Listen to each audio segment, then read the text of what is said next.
Okay, Bob and Lou at the Two Old Guys Garage. Today is May 19th, 2026. This video will be P94, Part 94, Segment 1. And we're still alive. Yeah, still alive and kicking. Yeah, we haven't done much, but here's a little bit of a catch-up to give you an update. First off, the Anglia is all the same color prime, except for a few spots that have to be still Yeah, we've got a few red spots. caught up there. But it's all one color prime.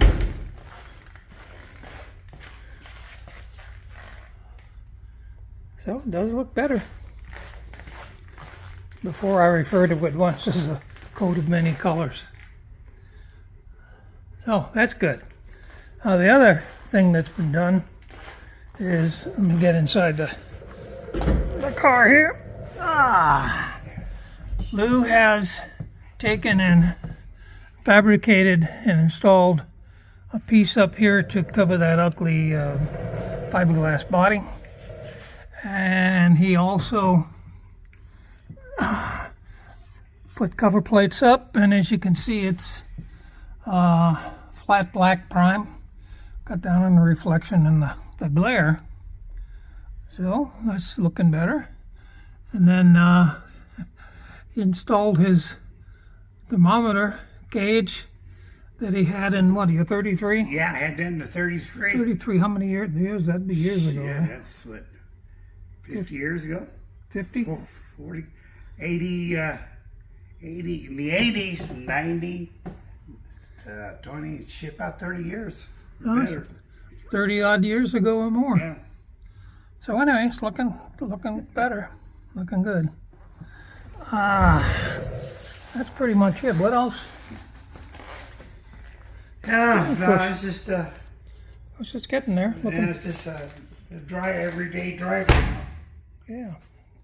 So everything works, right? Yeah, everything's still working.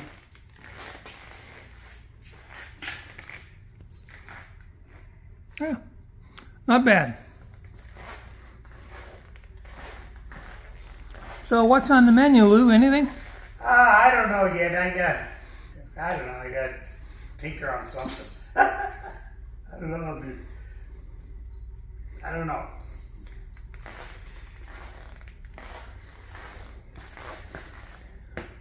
You want to think about what I said a while ago about? Yeah, I've been thinking about that. Yeah, chat Yeah. this thing up and see. I was telling Lou that the other day I was watching Bill Hotchkiss on the Old Man's Garage, and his streetcar, Malibu? No, whatever it is. Anyway, he's got clanking noises in the back from the anti-roll bar, the Hyman joints. And as typical, when I see a problem, I try to think of how I might fix it. So it looked like the Heim joints were ratting against the two plates on either side on the left and right. So I thought, why not take thick, fat rubber O-rings and install them so that the Heim joint, as it rattles back and forth, is cushioned between the two outside plates. So I discussed it with Lou this morning, and it might be a possible fix. We'll see. Anyway, here's the doggies. They've had their first dog biscuit. Yeah. They're waiting for the second one. Oh, Lou, did you want to talk about that magnetic tool you bought? Oh, my magnetic drill. Oh, yeah. Yeah. Yeah, I bought I've been wanting to get one for a long time. So, finally bought me a magnetic drill. Yeah, it's works nice.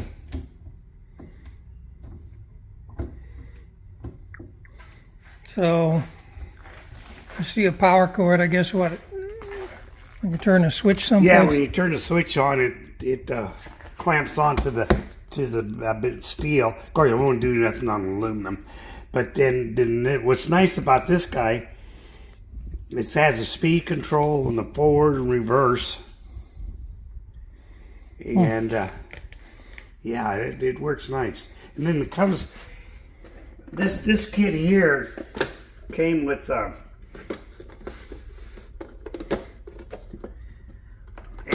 chuck.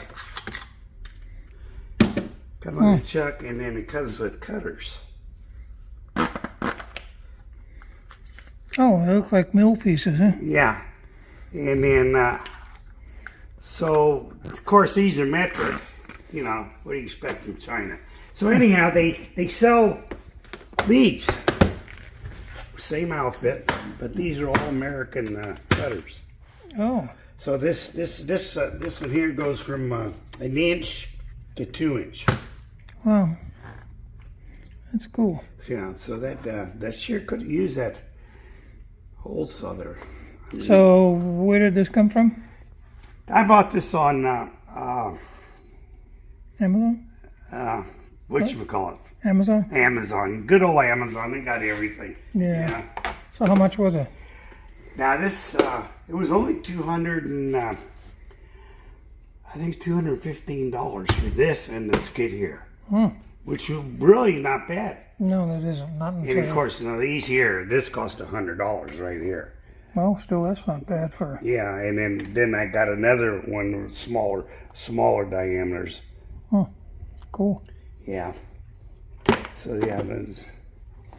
So what else you got going? You added a expansion plate? And of course, I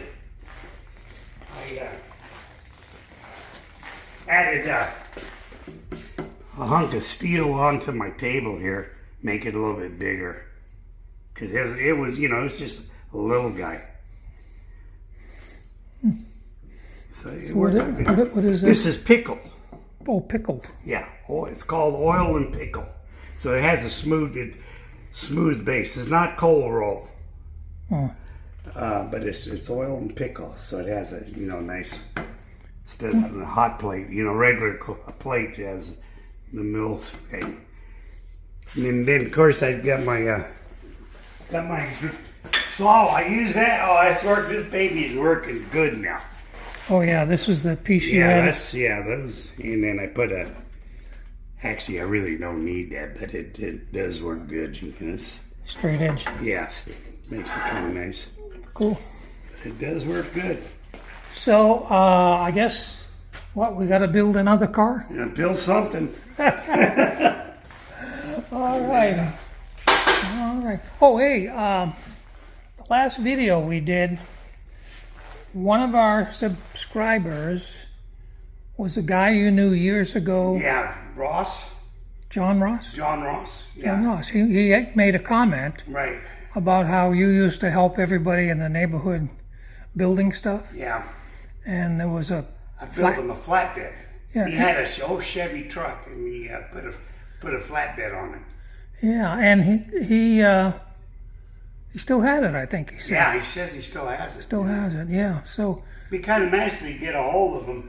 yeah. So hey, John, if you're watching this, Yeah, give us a call. I sent you I made a comment. Send us an email with your phone number to the Anglia Rodder email address that's in there at the head of our channel. Anyway, I think that's about it. So Yeah. This is relatively short. Nothing else to do. So again, we're Yeah, just tinker on this thing still, trying to get some of the bugs out of it. yeah, looking good. Looking good. All right, so I'm going to bring this to an end, and I'll probably publish it later today. In the meantime, everybody take care out there. We're still here again, live and kicking. Keep your powder dry. Oh, you know something else I did, Bob? What? Get on the other side. This saw is a nice saw, but when you try to cut something real small, Yeah. you can't because, so what I did, I added these lips on here. So you can actually cut a small little piece and just put it in. Okay. And then, if you're going to cut that little piece, you got to have, if you put something in here and close it, this thing will turn. So here you got this little guy here. Oh, to keep it in position? Keep it from trying to go in. Oh, so that's a stop that Yeah. Keeps them parallel. Yeah. Cool. And then instead of always had to put the welding thing on table on here, I may just add it on to this. Yeah, cool. Yeah. Oh, we got to build something. Yeah. All these tools, right? Yeah, right. Yeah, I gotta. All right, so everybody, that's it again. Take care out there. We appreciate you liking, subscribing, comments, whatever. Now, signing off. Hang on a second, Lou. Okay, back same day, we decided to try out the O-ring solution to the clicky clack on the heim joints. So right there, between these two plates on either side, we put an 1.125" by 1/8 thick rubber O-ring and then tightened the bolt. Now, right now, this is not moving and not clicking, so I think we've made an improvement. We're going to put the tires back on, put it on the ground, and see what it looks and sounds like. Hi, back again, short pause. What we've done is the upper heim joint for the anti-roll bar is sandwiched with 2 plates off of either side. And what we've done is we've taken rubber O-rings that are 1.125" OD, 1/8 inch body diameter, and we put one on either side to cushion the body of the heim joint from hitting the metal. The shank or the core is tight, but between the 2 plates you can get movement where this part contacts the metal plate and makes a noise. So now it's sandwiched from doing that with a rubber O-ring on each side, and it very definitely is improved. 100%? No, probably 95%. So that's it. All right, I'm going to append this to the other segment, and I'll shoot it out later on today. Thank you all for watching, your comments, subscribing, and all that jazz. Take care, everybody out there. Bye.